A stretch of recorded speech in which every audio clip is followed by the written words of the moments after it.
Friends, आज हमारा topic है determinants of money supply. Money supply के क्या क्या डेट्रीमेंट्स हैं, किसके कारण मनी सप्लाई डिसाइड होती है। तो इसकी दो थ्योरियां हैं मनी सप्लाई की। फर्स्ट व्यू जो है, money supply is determined एक्सोजेनसली by the central bank, and second view holds that the money supply is determined endogeneously by the changes in economic activity which affects people's desire to hold currency relative to deposits, the rate of interest, etc.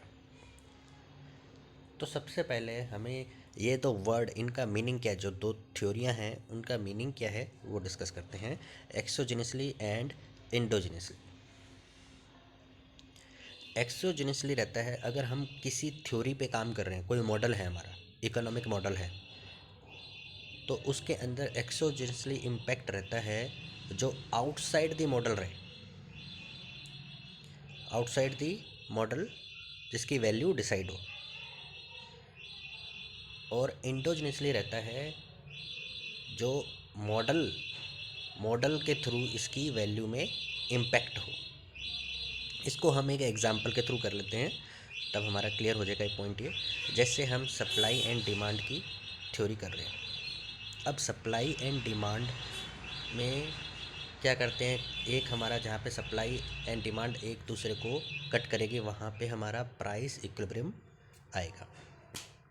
ठीक है। अब एकदम से क्या हुआ, consumer test में change हो गया, कंज्यूमर टेस्ट। ठीक है। अब कंज्यूमर टेस्ट में चेंज होगा तो सप्लाई एंड डिमांड में चेंज होगा, सप्लाई एंड डिमांड में चेंज होगा तो प्राइस में चेंज होगा। ओके। अब यहाँ पे कंज्यूमर टेस्ट क्या है, क्या जो हम सप्लाई एंड डिमांड का जो मॉडल पढ़ रहे हैं उसके अंदर इसका कोई पार्ट है, यानी ये आउटसाइड इम्पैक्ट हो रहा है। ये मॉडल के हाथ में नहीं है कि भाई हम डिमांड चेंज कर दें, कंज्यूमर टेस्ट चेंज कर दें। तो जैसे कंज्यूमर टेस्ट चेंज होगा, जैसे कंज्यूमर टेस्ट चेंज होगा तो उसके कारण क्या होगा, प्राइस चेंजेस होगा। अब यहाँ पे कंज्यूमर टेस्ट जो चेंज हो रहा है वो एक्सोजेनसली इम्पैक्ट है, और जो प्राइस चेंज हुआ है वो क्या है, इंडोजेनसली हमारा इम्पैक्ट है। ठीक है। तो ये दो हमारी थ्योरियां हैं मनी सप्लाई की डिटरमिनेंट्स की। अब इसके अंदर इसको हम किस हिसाब से डिस्क्राइब करते हैं, minimum reserve ratio, the level of bank reserve, and the desire of the people to hold currency relative to deposit. इन थ्योरियों की तरह हम डिसाइड करेंगे मनी सप्लाई को। तो सबसे पहला है रिक्वायर्ड रिजर्व रेशो। इसको हम इजीली डिस्कस करेंगे कि बैंक को हमने 100 रुपये दिए, डिपॉजिट करवाए, तो बैंक आगे क्या करेगा, उसको एक रेशो रहता है कैश रिजर्व रेशो या मिनिमम रिजर्व रेशो, जो आरबीआई ने डिसाइड किया होता है, उतने परसेंट उसे रिजर्व बैंक को डिपॉजिट करने होते हैं। ठीक है। वो मान के चलो 5% है, तो बैंक क्या करेगा, 100 में से 5%, 5 रुपये रिजर्व बैंक को दे देगा, यानी वो मनी सप्लाई से बाहर हो गए रुपए। अब 95% ही मनी सप्लाई रहेगी, मनी सप्लाई का काम करेंगे 95% रुपीज़। तो ये होता है रिक्वायर्ड रिजर्व रेशो। इसके अंदर चेंजेस होगा तो क्या रहेगा, मनी सप्लाई में इंक्रीज या डिक्रीज होने लगेगा। अगर ये रेशो इंक्रीज हुआ तो क्या होगा, पैसे ज़्यादा हमें आरबीआई को डिपॉजिट करवाने पड़ेंगे बैंकों को, और ज़्यादा अगर हम अमाउंट डिपॉजिट करवाएंगे तो हमें जो मनी सप्लाई है वो कम डिस्ट्रीब्यूट होगी, यानी मनी सप्लाई कम होगी। जैसे 5% था तो हम 95 रुपीज़ और हम लोन दे सकते हैं। बैंकों का काम क्या है, डिपॉजिट लेना और लोन प्रोवाइड करवाना। तो 5% तो आरबीआई को दे दिया उन्होंने, अब 95 रुपीज़ हुए। अगर बढ़ा के 10% हो जाएंगे तो 90 रुपीज़ रहेंगे, तो यानी 90 रुपीज़ वो लोन दे पाएंगे।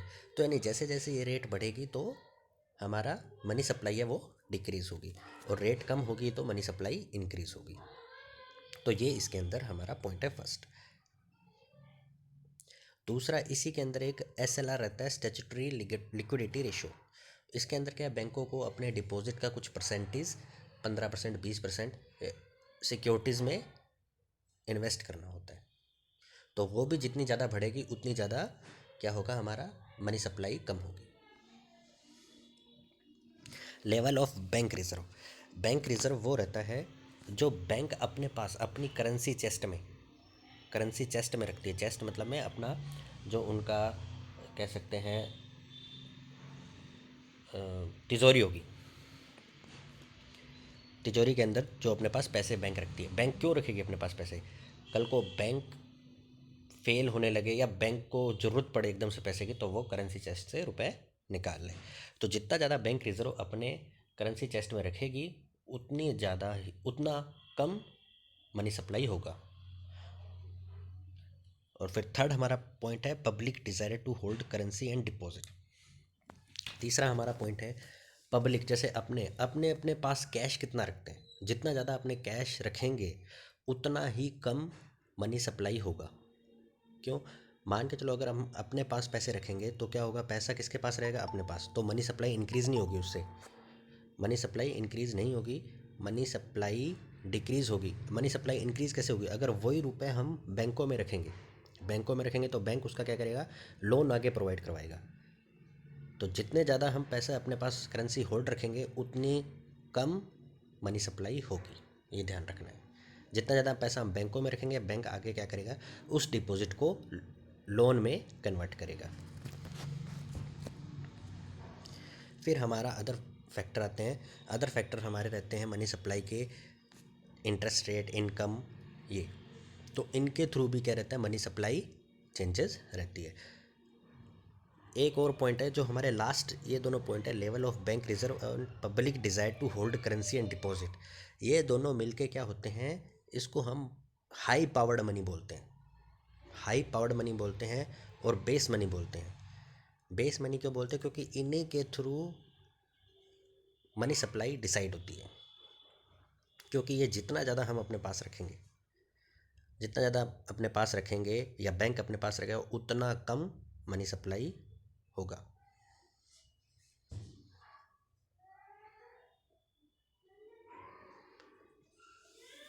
तो ये हमारे फैक्टर हैं या डिटरमिनेंट्स हैं मनी सप्लाई के। अगर इसके अंदर कोई पॉइंट आपको समझ नहीं आ रहा तो आप क्या करना, नीचे कमेंट बॉक्स में लिख देना, मैं उसका रिप्लाई करूँगा।